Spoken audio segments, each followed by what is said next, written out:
Assalamualaikum warahmatullahi wabarakatuh. Alhamdulillah rabbil alamin wa bihi nasta'in ala umuri dunya waddin. Wassalatu wassalamu ala nabiyil amin wa ala alihi wa sahbihi ajma'in. Subhanaka la ilma lana illa ma 'allamtana innaka antal alimul hakim. La haula wala quwwata illa billah. Allahumma faqihna fid din wa 'allimna al-hikmata wat ta'wil wa zidna bi ruhil qudus. Amma ba'd. Imam dan tuan-tuan dirahmati Allah, akhi Khairuddin, apa khabar semua, sihat ya? Alhamdulillah. Jadi alhamdulillah kita syukur pada Allah Azza wa Jalla diberikan kita ruang untuk bersama pada malam ini. Dan saya ucapkan terima kasih atas kesudian untuk memindah jadual ya, dari hari Sabtu pertama ke Khamis ketiga. Dan sebenarnya saya kena bincangkan akhi Khairuddin, boleh ke kalau jadual ni diubah secara tetap? Boleh Jazakumullah khairan. Cuma saya pun rasa ralat kalau diubah jadual ke Khamis malam ni, memandangkan peluang untuk bertemu dengan Ustaz Syamsuddin akan tertutup lah. Ada ruang yang lain lah insyaAllah. Jadi malam ni kita teruskan pengajian dalam buku Fahami Solat Sunat. Tuan Haji ada bawa, okay, pada muka surat yang ke-36 hari ini, iaitu berkenaan dengan salat tahiyatul masjid. Jadi tahiyatul masjid ni iaitu menghormati masjid, at-tahiyah. Jadi tahiyah ni dah asal daripada hayyun lah, hidup. Jadi tahiyah ni kita ada kaitan lah menghidupkan ya, menghormati. Jadi kita mulakan dengan satu catatan daripada Al-Khatibus Syirbini pada muka surat 36. Kata Al-Khatibus Syirbini ni ulama mazhab Syafi'i, pengarang kitab Mughnil Muhtaj. Yang bawah tu saya silap eja tu ya. Mughni tu sepatutnya M-U-Q-H sepatutnya. Yang bahagian rujukan bawah tu, bawah sekali, Mughni Al-Muhtaj. Jadi sepatutnya M-U-G-H. Jadi kata beliau, qala al-Isnawi at-tahiyatu arba'. Tahiyat ataupun penghormatan ni dia ada 4 jenis.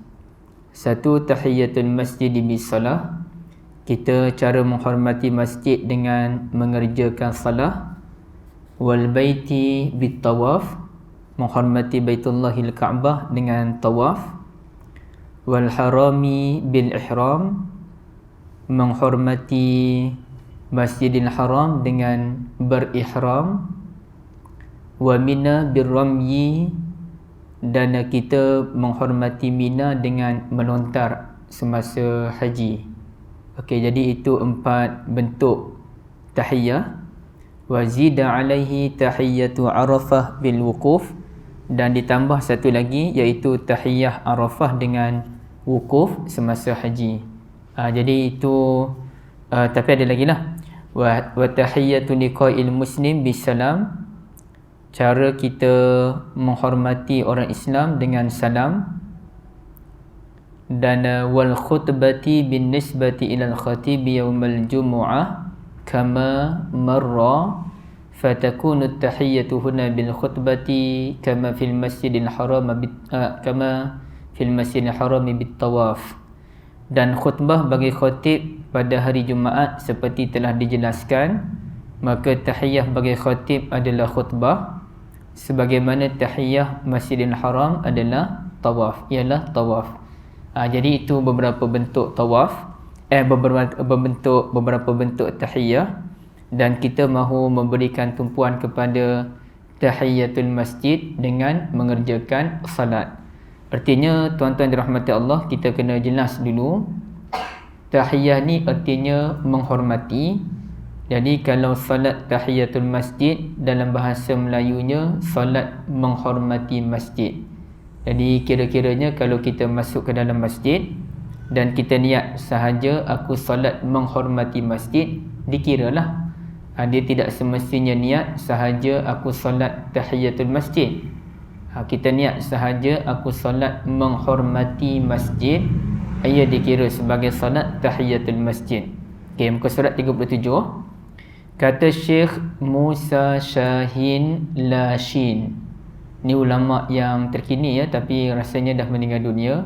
Syekh Musa Shahin Lashin, la yaliku bil mu'min an yadkhulal masjid fayajlisu duna an yusalliya fardan aw naflan. Tidak patut bagi seorang mukmin untuk masuk ke dalam masjid lalu duduk sebelum mengerjakan salat fardu ataupun sunat.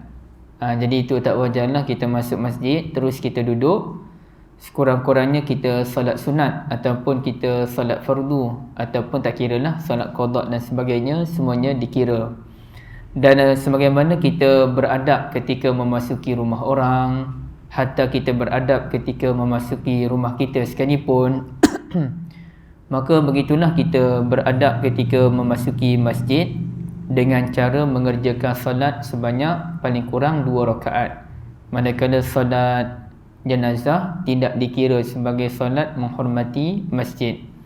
Dan tuan-tuan sekalian, itu ditegaskan oleh seorang ulama Maliki namanya An-Nafrawi, yang muka surat yang bawah sekali, muka surat 37 tu, yanwi bihima tahiyatul masjidi wat taqarruba ila Allah azza wa jalla. Diniatkan padanya menghormati masjid dan mendekati Allah azza wa jalla.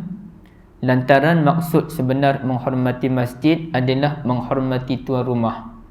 Kita salat tahiyatul masjid ni nombor satunya kerana kita menghormati ataupun mentaati Allah Azza wa Jal. Bukan isu menghormati masjid semata-mata, tidak. Tetapi itulah tanda ketaatan kita kepada Allah Azza wa Jal. Lianna dakhila baita malikin innama yuhayya al-malik. Kerana seseorang yang masuk ke dalam rumah orang lain mestilah menghormati tuan rumah. Jadi cara menghormati tuan rumah Allah Azza wa Jalla ibaratnya adalah dengan cara salat. Baik. Dan muka surat 38, Al-Imam An-Nawawi rahimahullah menyatakan ada 2 keadaan sahaja kita tidak dibenarkan untuk mengerjakan salat tahiyatul masjid, iaitu ketika iqamah telah dilafazkan. Yang keduanya ketika masuk ke dalam Masjidil Haram. Itu pun kita akan lihat lagi perbahasannya, ya. Okey, penting ni saya kena sebutkan semua benda ni penting, dan mungkin kita memerlukan 2 kali kelas untuk menghabiskan perbahasan tentang salat tahiyatul masjid, insya-Allah. Okey, nurut ulama mazhab Syafi'i dan Hanbali, kita dibenarkan untuk salat tahiyatul masjid berapa rakaat pun. Dia tidak semestinya kita masuk dan hanya mengerjakan salat sebanyak 2 rakaat.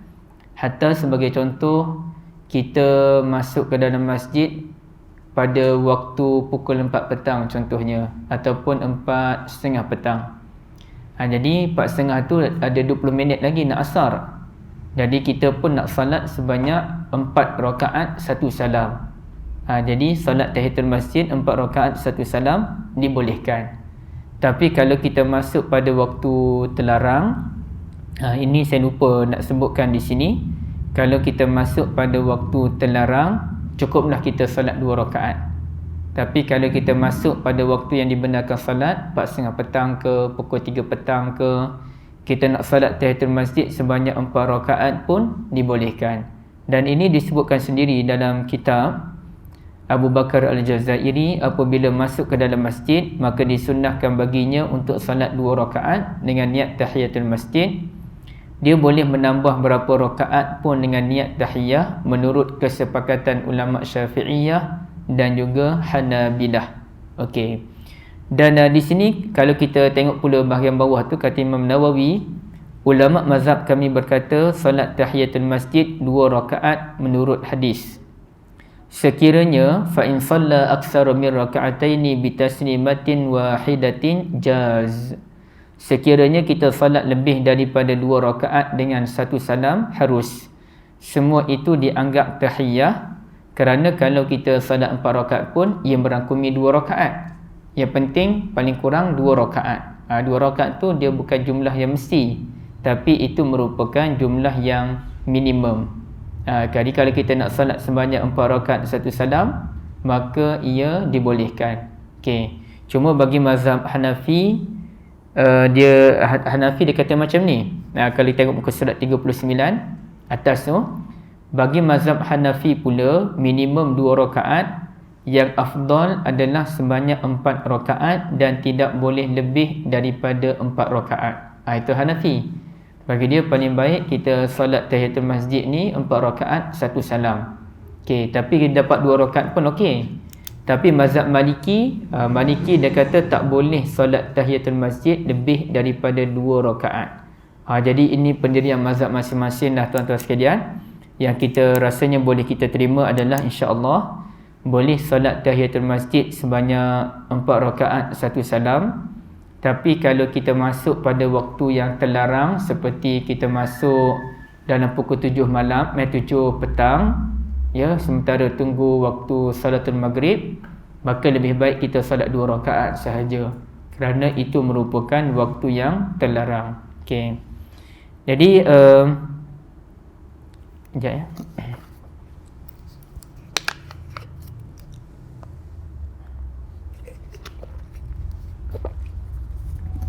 Ada di situ kata Ibn Hajar ketika mengulas hadis Sahihul Bukhari, ucapan Nabi SAW rakaatain 2 rakaat itu, para ulama sepakat menyatakan itu bukan bilangan maksimum, bukan mesti solat 2 rakaat. Sebaliknya ulama khilaf tentang bilangan rakaat minimum. Yang benar adalah salat sunat ini tidak boleh dikerjakan kurang daripada 2 rakaat. Itu kata Ibn Hajar. Yang pentingnya jangan salat kurang daripada 2 rakaat. Tapi kalau kita salat lebih pada 4 rakaat, ulama Syafi'i, ulama Hanbali membolehkan. Ulama Hanafi bagi ulama Hanafi afdal salat 4 rakaat. Cuma Maliki sahaja yang tidak membenarkan salat tahiyah lebih daripada 2 rakaat. Okey. Sekarang kita cuba lihat pula dalail ataupun dalil-dalil yang digunakan oleh ulama untuk menyatakan keberadaan ataupun kewujudan solat tahiyatul masjid. Dalil yang pertama, hadis daripada Abu Qatadah As-Sulami radhiyallahu an. Kenapa disebut As-Sulami ya? Rasanya As-Sulami. Kata Rasulullah sallallahu alaihi wasallam, "Idza dakhala ahadukumul masjid falyarka' rak'ataini qabla an yajlis." Apabila seseorang kamu memasuki masjid, maka salatlah 2 rakaat sebelum duduk. Itu jelas ya. Falyarka' rak'ataini qabla an yajlis, kerjakan salat 2 rakaat sebelum duduk. Okey, satu. Hadis yang kedua daripada Jabir bin Abdullah radhiyallahu anhuma, jaa rajulun, muka surat 40. Jaa rajulun wan nabiyyu sallallahu alaihi wasallam yakhtubun nas yaumal jumu'ah. Ada seorang sahabat Nabi radhiyallahu an, tuan-tuan boleh buat catatan di situ, namanya Sulaik, ya, Sulaik Al-Ghatafani, muka surat 40 ya. Okey, sahabat Nabi tu namanya Sulaik Al-Ghatafani radhiyallahu an. Beliau masuk ketika Nabi sallallahu alaihi wasallam menyampaikan khutbah Jumaat. Faqal, dan Sulaik itu terus duduk. Maka tanya Nabi, "Asallaita ya fulan?" Adakah awak dah salat? Katanya, "La, belum." Qal, "Qum farka' raka'atain." Kata Nabi, bangun, kerjakan salat sebanyak 2 rakaat. Itu hadis riwayat Al-Bukhari, kitab Al-Jumu'ah. Okey. Itu dalil yang kedua, walaupun ketika itu yang sekejap, dan hadis yang sama juga yang kat bawah tu. Itu lain. Itu lain. Minta maaf.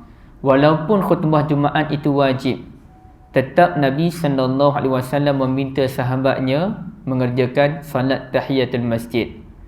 Walaupun yang menyampaikan khutbah itu Sayyidul Bashar, ketua segala manusia Nabi Muhammad sallallahu alaihi wasallam, pun tetap kena salat tahiyatul masjid dulu.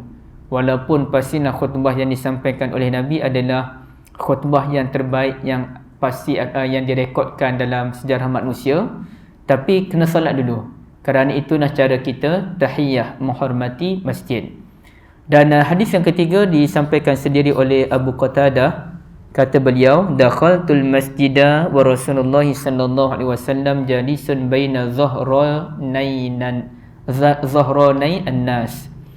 Saya masuk saya masuk ke dalam masjid. Masa tu Rasulullah sallallahu alaihi wasallam duduk kalangan sahabat-sahabat yang lain. Maka saya pun terus duduk. Bila Nabi sallallahu alaihi wasallam tengok Abu Qatadah radhiyallahu anhu duduk, Nabi pun tanya, "Ma mana'aka an taraka rak'ataini qabla an tajlis?" Apa yang menghalang saudara daripada salat 2 rakaat sebelum duduk? Maka beliau pun menjelaskan, "Ya Rasulullah, ra'aituka jalisan wan nasu julus." Ini kerana saya tengok Rasulullah duduk dan orang lain pun semua duduk. Jadi saya pun duduk jugalah. Kata Nabi sallallahu alaihi wasallam, "Fa idza dakhala ahadukumul masjid fala yajlis hatta yarka' rak'atain." Itu jelas kata Nabi. Apabila seseorang kamu masuk ke dalam masjid, maka jangan terus duduk sehingga salat dulu sebanyak 2 rakaat. Itu maknanya salat perintah untuk salat tahiyatul masjid ini merupakan perintah secara lisan. Kita maklum bahawa hadis Nabi sallallahu alaihi wasallam ni terbahagi kepada 2 kategori. Satu namanya hadis fi'li, hadis perbuatan Nabi yang dianggap sebagai sunnah. Okey. Hadis yang kedua namanya hadis qauli. Qauli ni sunnah juga. Okey, iaitu hadis ucapan Nabi. Maka ulama hadis pun bincangkan mana lebih tinggi martabat ataupun mana lebih kuat untuk dijadikan pendalilan antara hadis perbuatan dengan hadis ucapan baginda. Maka boleh dikatakan ulama hadis kesemua ataupun kebanyakan menyatakan ucapan Nabi sallallahu alaihi wasallam lebih kuat dibandingkan dengan perbuatan Nabi. Kerana di masa perbuatan Nabi ni, Nabi tak buat apa yang baginda sebut sebagai meraihkan umat baginda. Contohnya Nabi kata sebaik-baik puasa dalam bulan Muharram. Tapi Nabi SAW sendiri didapati banyak berpuasa dalam bulan Sya'ban, bukan dalam bulan Muharram. Kerana baginda tidak mahu menyusahkan umat baginda, dan sebahagian ulama menyatakan tujuan baginda banyak berpuasa di bulan Sya'ban untuk menemani isteri-isteri baginda radhiyallahu anhun puasa ganti Ramadan. Jadi maknanya adalah beberapa benda yang Nabi terpaksa tinggalkan demi meraihkan umat baginda. Baik. Tapi kalau Nabi sebut, itu menunjukkan kekuatan perkara tersebut yang mesti kita laksanakan. Baik. Apakah hukum solat tahiyatul masjid? Muka surat 41. Kebanyakan ulama menyatakan sunat yang amat digalakkan. Maknanya sunnatun muakkadatun. Sunat yang amat digalakkan. Okey, 1.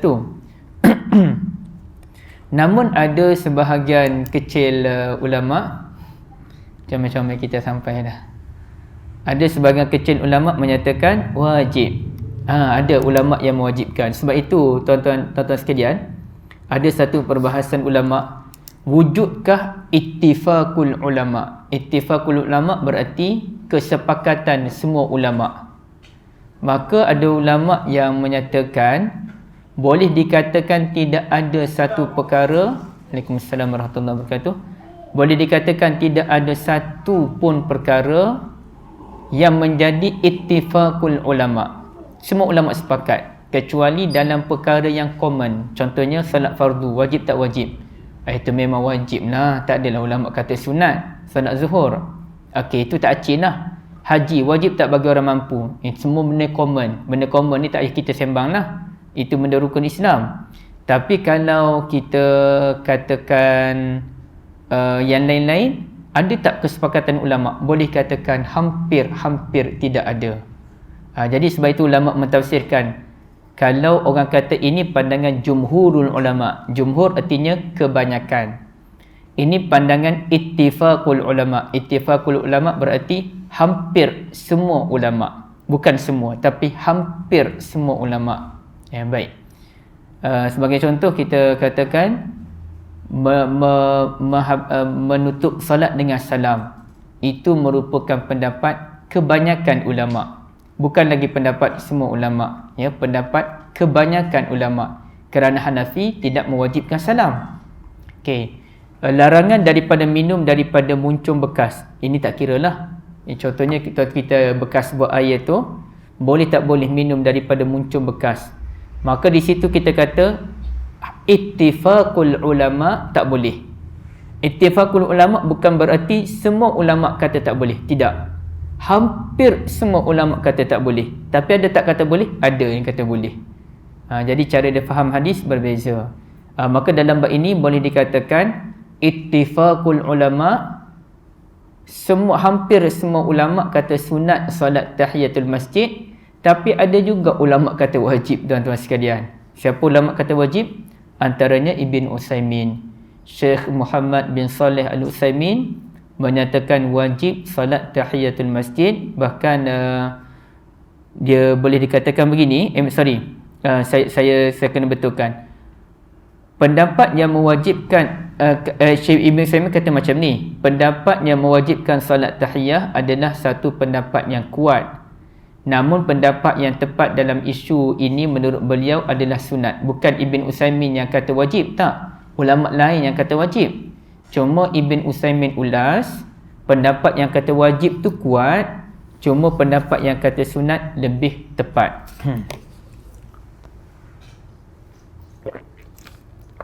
Kalau kita katakan macam mana boleh ada ulama yang kata salat tahiyatul masjid ni wajib, sedangkan kita kan dah tahu bahawasanya solat kan ada 5 waktu sehari semalam, bermula dengan zuhur, asar, maghrib, isyak dan subuh.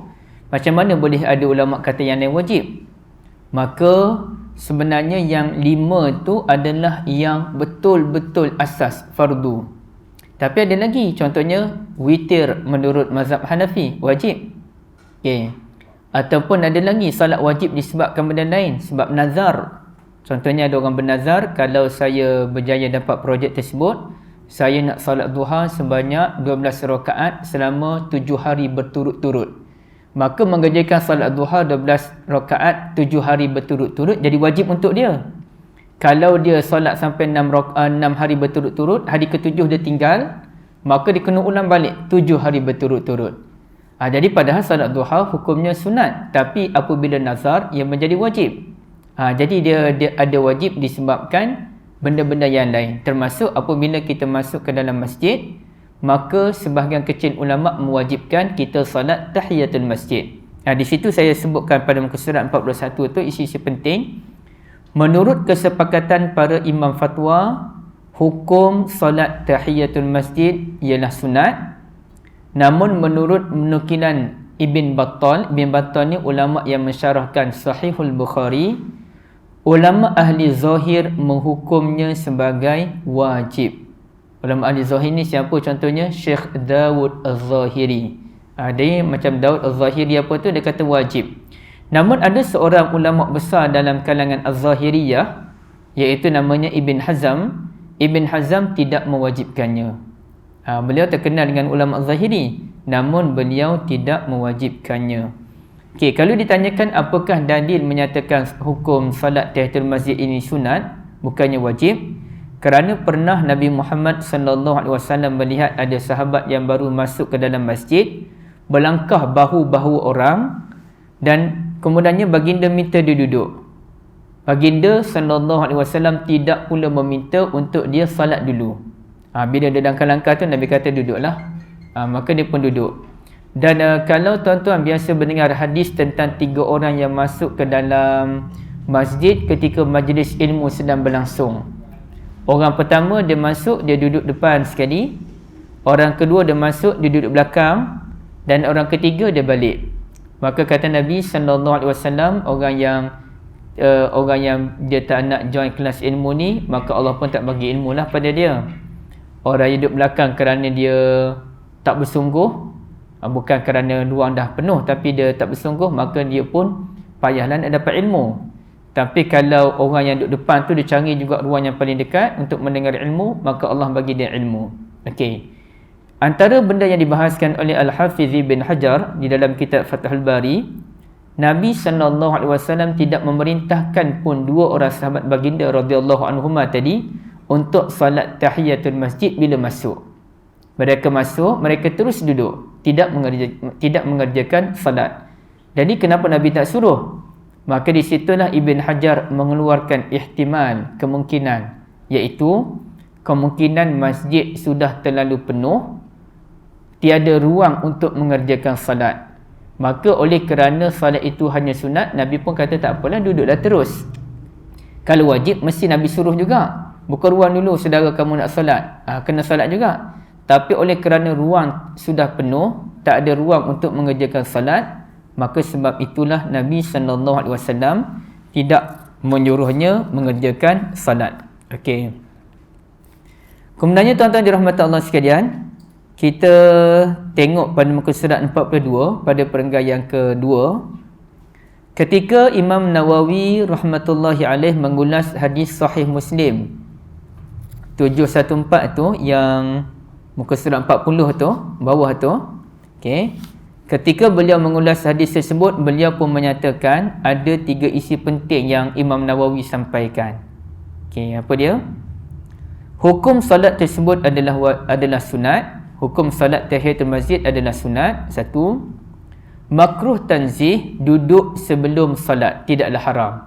Jadi itu pun Imam Nawawi kata hukumnya makruh tanzih, maknanya makruh yang ringan, bukannya makruh yang berat. Jadi sesiapa yang masuk masjid, dia terus duduk, kita kata bangunlah salat. Tapi kalau dia tak nak salat, apa hukumnya? Makruh yang ringan, bukannya makruh yang berat, bahkan tidak haram pun. Yang ketiga, tiada waktu larangan untuk mengerjakan solat tahiyatul masjid. Tapi walaupun tidak ada waktu larangan, kalau boleh kita elak pada 2 waktu ini, kita elakkanlah, iaitu ketika matahari baru terbit sekarang ni dalam pukul 7.25 pagi, dalam 12 minit ataupun ketika matahari hampir tenggelam, hampir terbenam dalam 12 minit sebelum maghrib. Jadi maghrib dalam pukul 7.29, lebih kurang dalam pukul 7.17 tu, kalau kita masuk ke dalam masjid, kalau boleh elak, kita elakkanlah.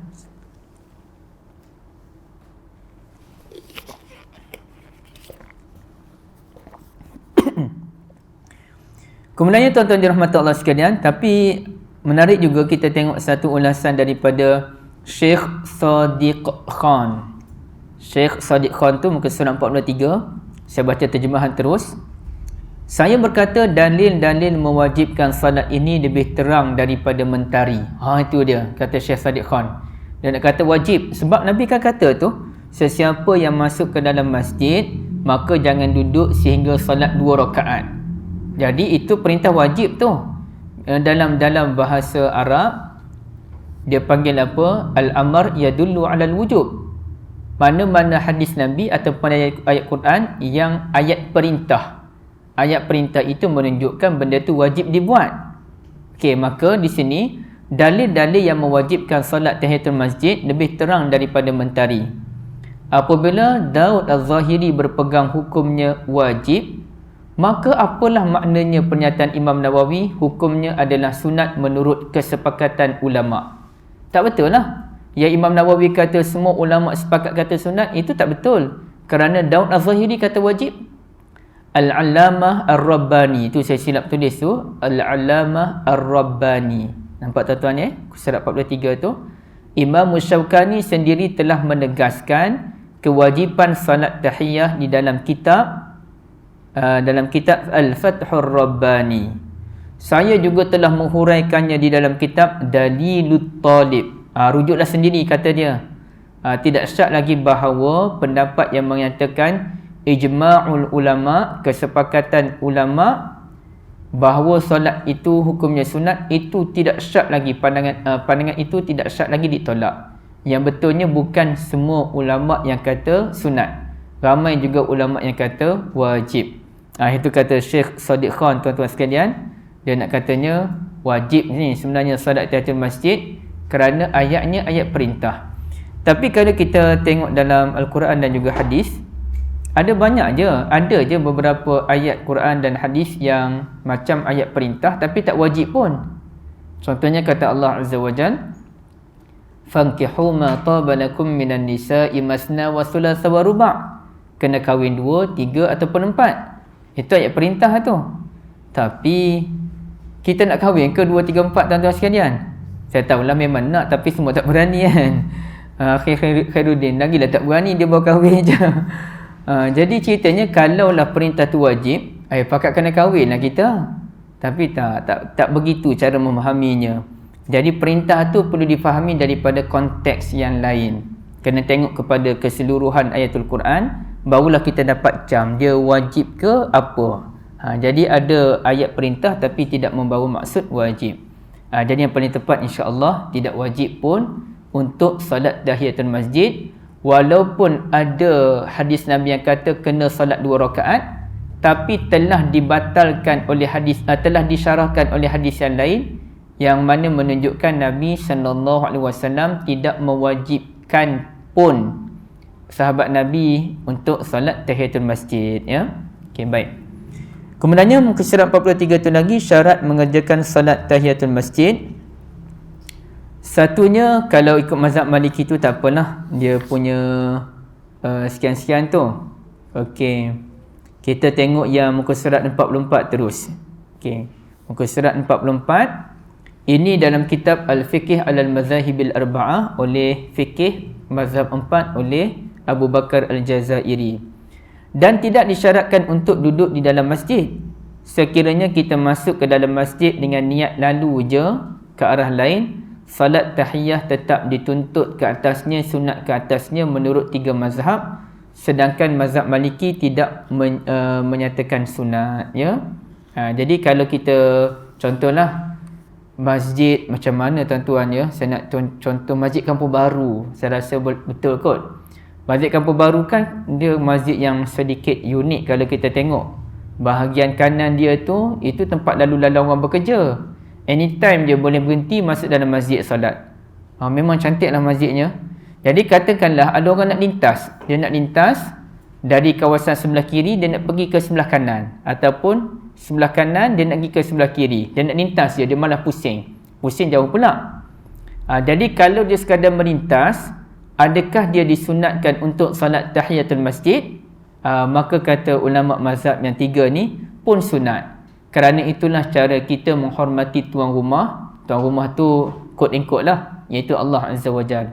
Macam bila kita masuk ke rumah orang pun, walaupun sekejap, walaupun sekadar nak hantar barang, tetap kita bagi salam, Assalamualaikum. Tetap kita ada penghormatan kita.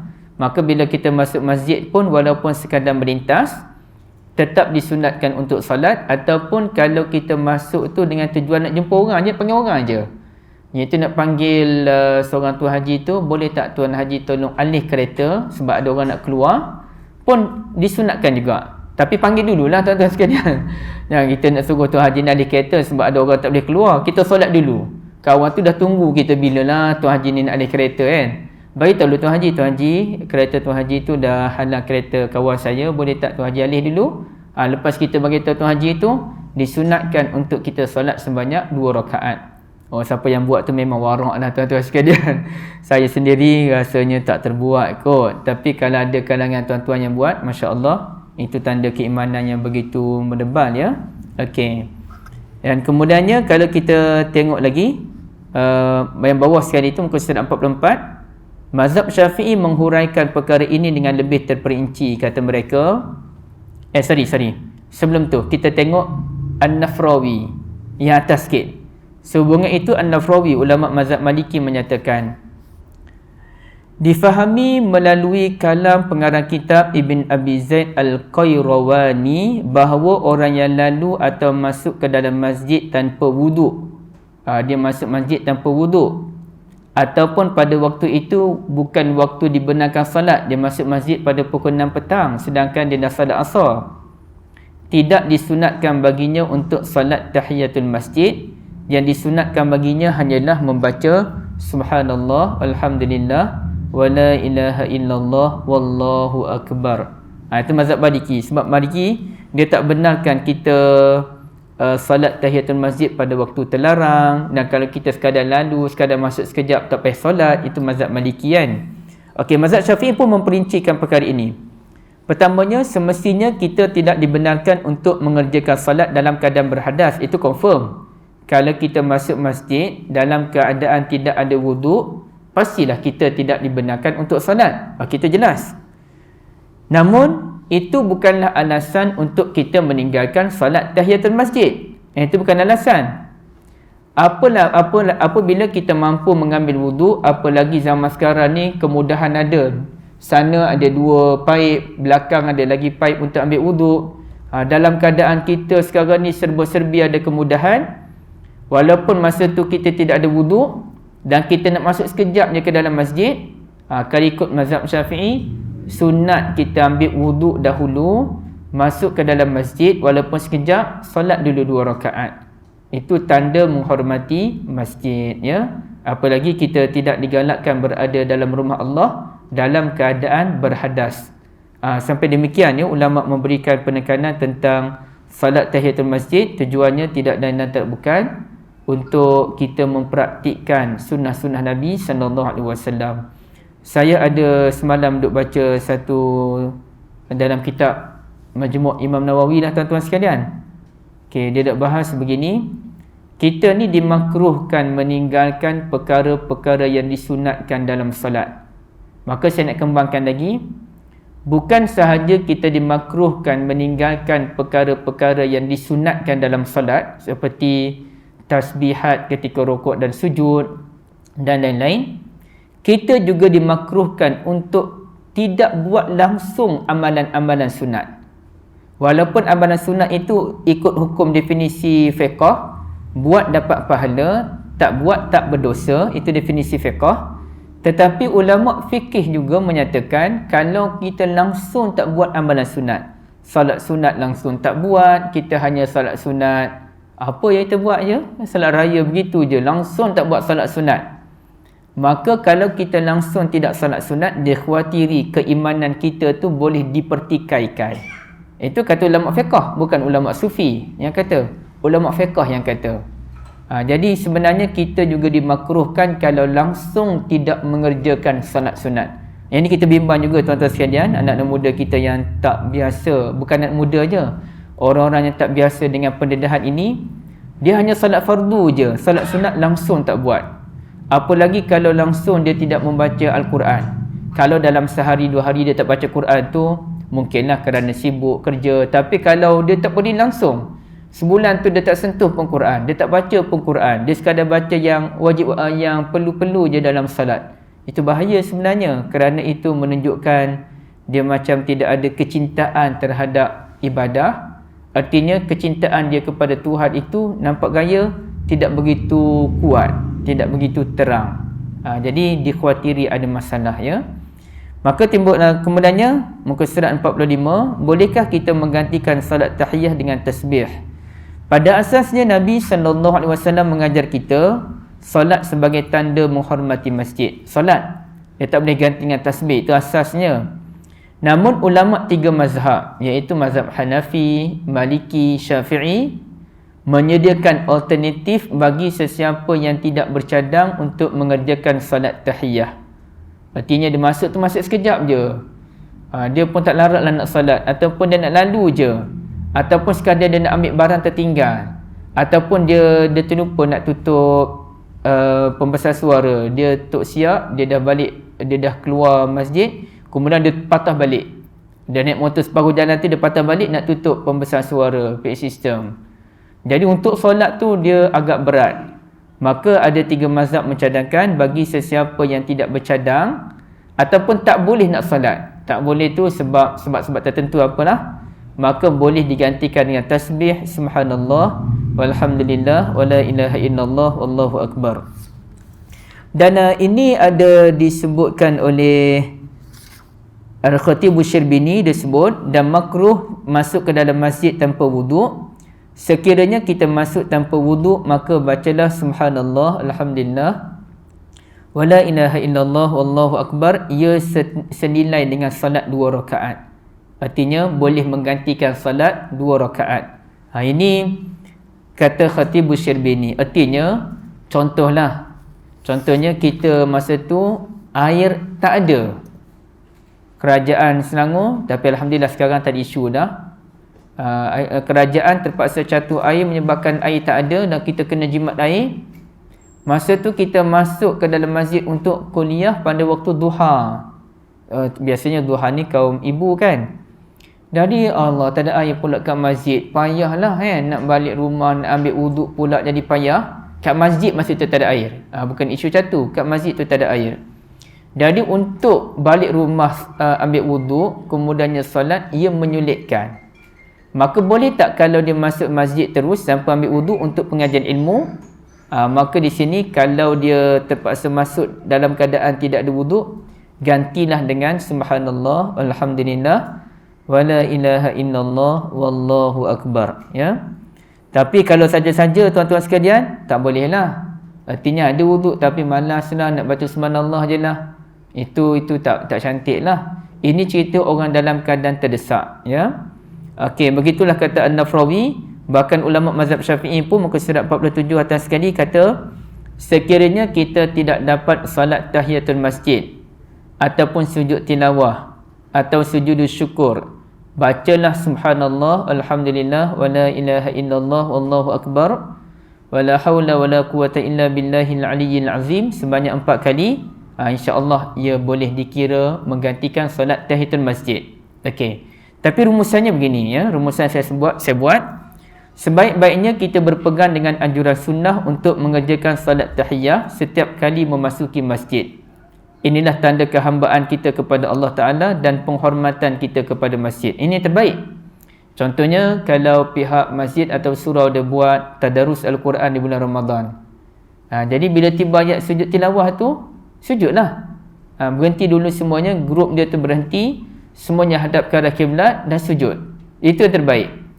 Tapi katakanlah payah nak sujud, dia buat kelas pula di mana tuan-tuan sekalian, di atas, di tempat yang tak sesuai untuk sujud, dia pun duk baca Quran atas kerusi. Jadi nak alih kerusi nak sujud satu hal pula. Jadi itu menyulitkan. Maka adakah kita boleh gantikan? Jawabnya tak boleh lagi. Okey, contohlah dia solat, dia buat kat mana? Dia buat kat luar masjid katakanlah. Ada satu ruang di luar masjid, ada dalam 2-3 grup tadarus Al-Quran di luar masjid. Bila tiba ayat sujud tilawah, macam mana nak sujud ni? Tempat tu tempat tak berapa bersih. Okey, yang paling baiknya ambillah sejadah apa sujudlah, paling baik. Tapi payah. Maka sujud atas kerusi. Kita ada kerusi, hadap kiblat semuanya, Allahu Akbar, sujud. Okey, maknanya ada pilihan. Tapi katakanlah kita tidak ada wuduk masa baca Quran. Kita tidak ada wuduk masa baca Quran, kemudiannya kena sujud tilawah. Maka boleh tak kita sujud dalam keadaan tidak ada wuduk? Maka dalam bab ini tak nak kita berada di Malaysia, kita pegang mazhab Syafi'i, memang tidak boleh sujud kalau tidak ada wuduk. Kecuali kita diam-diam, tak bagi tahu orang lain, kita sujud diam-diam je tanpa ada wuduk. Itu bolehlah mengikut pandangan ulama lain. Okey. Tapi paling baik kena usaha dulu sujud. Kena usaha dulu solat tahiyatul masjid. Kena usaha untuk sujud syukur. Kena usaha untuk sujud tilawah. Okey. Yang kedua, apabila kita memasuki masjid ketika majlis ilmu berlangsung dan dalam masa yang sama ruangan sudah penuh, atau kita menghadiri mesyuarat AJK masjid sedangkan kita dah terlewat. Mesyuarat mula pukul 9 suku. Kita tapi tak best lah mesyuarat malam-malam kan. Kita kata mesyuarat mula 9 pagi lah. Mesyuarat mula pukul 9 pagi. Kita pula dengan kalut kat rumah dan sebagainya sampai-sampai dah pukul 9.45 dah. Dan tak lama lagi dah tiba dah giliran kita untuk bentang. Jadi kalau kita nak solat satu hal pula dah datang lambat. Solat 2 rakaat pula kan. Jadi boleh tak kalau kita terus duduk untuk mesyuarat? Jadi insya-Allah kita boleh terus duduk dan bacalah subhanallah, walhamdulillah, wala ilaha illallah, wallahu akbar sebagai beramal dengan pandangan ulama.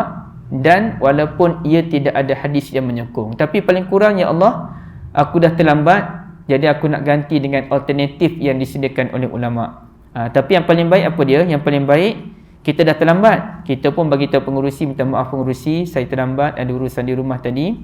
Alah, macamlah pengurusi itu selalu laju kan. Jadi boleh tak saya nak ambil masa 2 minit je solat? Pengurusi kata tak apa-apa, solat dulu. Kalau itu yang paling baik, kita deal dulu. Tapi kalau kita betul-betul dah terlambat dan ia akan menyusahkan orang, orang pun dah mula tarik muka, dah tengok kita lambat ni, maksudnya dah mesyuarat terus, istighfar, subhanallah, alhamdulillah, wala ilaha illallah, wallahu akbar, wallahu alam. Jadi kita dah masuk isyak tuan-tuan sekalian, kita bukalah sedikit perbincangan kalau ada. Nampak gaya kita kena ambil beberapa masa lagi ni. Yang saya nak tanda sekejap Okey, silakan. Solat sunat wuduk. Solat sunat tahiyatul masjid sambil duduk. Boleh, tak ada masalah. Walaupun Nabi kata jangan duduk sebelum solat. Artinya jangan duduk yang tidak solat lah. Tapi kalau kita solat dalam keadaan duduk, boleh. Terima kasih. Tuan Haji. Termasuk surau. Okey. Itu perbincangan yang saya pun tak tahulah apa pandangan ulama-ulama di Malaysia. Tapi saya lebih suka apa yang diulas oleh Dr. Mazhar. Rasanya penuh ulas kot benda ni. Dia di zaman Nabi tu semuanya dianggap sebagai masjid. Tidak ada istilah ini masjid, ini surau, ini balaisah. Cuma tanpa dinafikanlah ada ulama yang kata masjidil jami' dengan masjid ghairul jami'. Okey. Tapi ceritanya kalau ikut ulama dulu-dulu, dia tak kira dah masjid jami' ke, masjid ghairul jami' ke, semuanya dibenarkan untuk solat tahiyatul masjid. Yang tak boleh apa dia? Yang tak boleh tu adalah surau yang dia tak hidup, dia tak hidup secara terurus. Contohnya surau Petronas, itu tak terurus, dia sekadar tempat solat je. Ataupun surau di tempat kerja, ada satu ruang solat kat tempat kerja. Kita bulan Ramadan duk kerja kat butik tu, ada orang perempuan lah kerja kat butik, dia pun nak iktikaf kat tempat solat tu. Nak solat itu masjid tak boleh lah, itu hanya ruang solat je.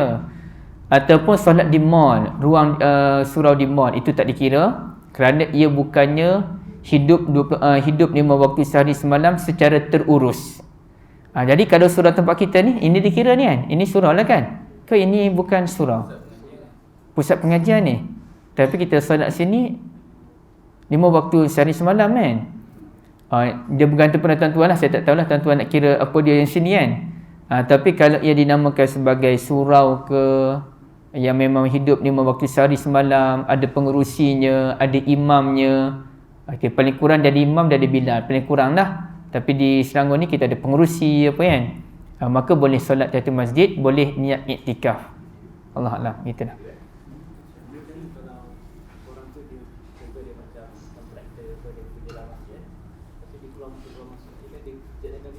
Oh, tu ada perbahasan depan lah gitu Din. Nantilah Din. Tentang selalu keluar masuk tu kita tengok balik macam mana. Okey. Maaf ya Din Ada yang lain lagi? Haji? Tak, kalau bulan akhir 10 hari terakhir bulan Ramadan, boleh ke iktikaf di surau? Di surau boleh, insya-Allah. Walaupun saya tak nafikanlah ada ulama tak bagi di masjid yang boleh. Tapi saya lebih cenderunglah dengan pendapat kata boleh. Masjid ke surau semuanya sama. Yang penting dia terurus tadi. Cuma isu tempat tatuan lah. Tempat tatuan ni saya tak tahu dia label apa dia sebenarnya. Di surau ke tempat pengajian je. Okay, kalau tempat pengajian je tak boleh lah iktikaf kat sini. Sekadar boleh solat je lah. Tapi kalau mana-mana surau, insya-Allah boleh tu Haji. Sini. Sampai masjid yang masuk batu. Macam mana? Kita sampai masjid yang masuk batu. Kan. Dan tahiyat tu tak perlu turun qabliyah ke macam mana? Apabila dia ada isu ke depan lagi tu, apabila kita solat tahiyatul masjid, kita solat qabliyah zuhur, kita masuk tu, masa tu orang dah azan zuhur kan. Okey, biasa orang tanya nak solat tahiyah dulu ke, nak solat wuduk ke, nak solat qabliyah. Jawabnya kita solat qabliyah aja. Kerana yang pentingnya apabila kita masuk masjid kita solat, itu yang penting. Tak kiralah solat tu apa namanya, yang penting solat. Jadi kita niat solat qabliyah zuhur, automatik dia dikira sebagai solat tahiyatul masjid. Hatta kalau awal tadi tu Haji, mukadimah yang saya sebutkan, walaupun solat fardu, kita masuk-masuk orang dah mula solatul asar, kita pun Allahu Akbar dengan imam salatul asar, ia dikira sebagai solat tahiyatul masjid. Walaupun kita tidak meniatkannya. Yang penting solat sebelum duduk. Okey. Tidak ada Okey, so kita boleh berhenti di sini. Dah lewat dah kita pun terlebih sikit. Saya nak mengambil peluang dan kesempatan lah tuan-tuan sekalian untuk mengucapkan selamat menyambut Ramadan. Semoga Allah Azza wa Jalla panjangkan usia tuan-tuan dengan penuh keberkatan, Dan kita terus meneruskanlah berdoa untuk saudara kita di Gaza, di Rafah yang berada dalam keadaan teramat kritikal pada masa sekarang. Walaupun kita faham negara-negara Arab pun pening juga nak menghadapi isu ini. China pun telah memberikan amaran kepada Israel, tapi kalau beri amaran pun tak boleh nak pergi perang. Kalau perang pun lagi bahaya, ia boleh melibatkan perang dunia yang ketiga kan. Tapi tekanan demi tekanan tu telah diberikan sama ada kuasa besar seperti China, seperti Russia, dan bagi dah tekanan daripada pelbagai bentuk. Dan kita lihat antara benda yang paling best lah sepanjang perang ni berlaku, negara-negara Arab sudah tidak berkiblatkan Amerika Syarikat. Itu satu kejayaan besar. Mereka sudah mencari kiblat yang baru. Paling kurang mereka pergi ke arah China dan Rusia. Itu paling kurang dah. Sekurang-kurangnya kekuatan Amerika Syarikat telah lumpuh sedikit sebanyak. Apalagi ada pula penyibuk di lautan Houthi. Walaupun saya tahu sebahagian kita tak setujulah, Houthi ni bukannya apa pun Syiah. Syiah ni kita tak tahu apa agendanya. Dalam keadaan kita tak tahu apa agenda Houthi, tapi sekurang-kurangnya dengan kemunculan Houthi tu Amerika Syarikat pening kepala tuan-tuan sekalian untuk membuat pendirian dalam isu perang ini. Wallahualam, kita tak tahu apa yang berlaku. Semoga Allah Ta'ala berikan kesejahteraan pada mereka insya-Allah. Subhanakallahumma bihamdika asyhadu an la ilaha illa anta astaghfiruka wa atubu ilaik. Assalamualaikum warahmatullahi wabarakatuh.